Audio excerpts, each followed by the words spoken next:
Right now, a terrible situation is unfolding at this hour in Atlanta. Take a look at this. A small plane crashed just about 2 hours ago right onto the interstate shortly after taking off from a nearby airport. Authorities on the scene say all 4 people on the plane were killed. As you can see in this video right here, there is nothing left of the aircraft.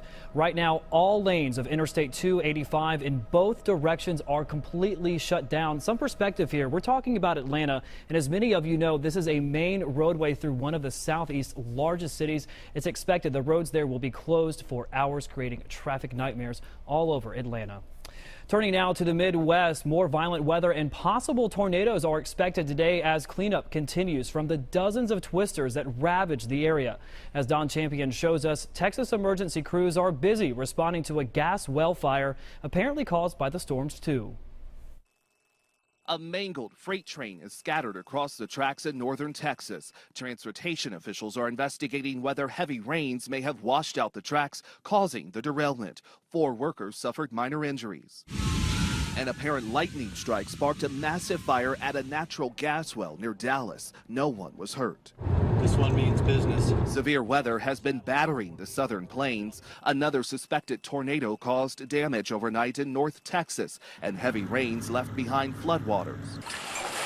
In Sanger, Texas, the Stewick family is cleaning up after a hectic night. Water started rushing into their home just after midnight. Within an hour, it was about 3 feet.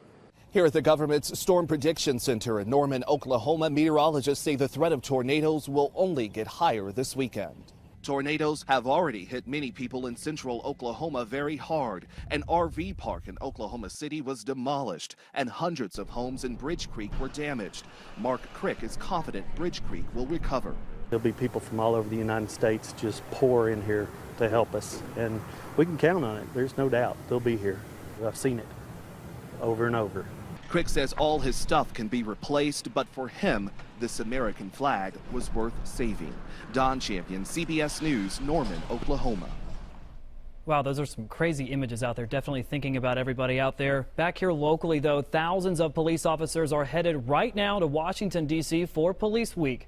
This group includes several members of the Metro Police Department honoring a fallen officer. Just about 2 hours ago, as you see here, these officers rode out on their motorcycles from the Hermitage Police Precinct. They're riding in honor of Officer Michael Petrina. Tomorrow marks 1 year since Officer Petrina was hit and killed while directing traffic around another crash on I-65 down in Brentwood. Officer Petrina was just 25 years old and the 3rd Tennessee officer to die while on duty this year. The man accused of hitting him is facing multiple charges, including reckless homicide. And finally, turns out one of the funniest guys on TV is also pretty generous, too. Stephen Colbert says he is fulfilling every crowdfunding request by public school teachers in South Carolina, his home state. Here's some numbers for you here. That's nearly 800 teachers at 375 schools to the tune of $800,000. The money comes from profits made by selling the old Colbert Show set and several other charities as well. Colbert is taking over for David Letterman when he retires from the Late Show here on CBS. Letterman's last show is May 20th. Stephen Colbert and I are from the same hometown, so it's great to see what we like to call a hometown hero there in Charleston, South Carolina being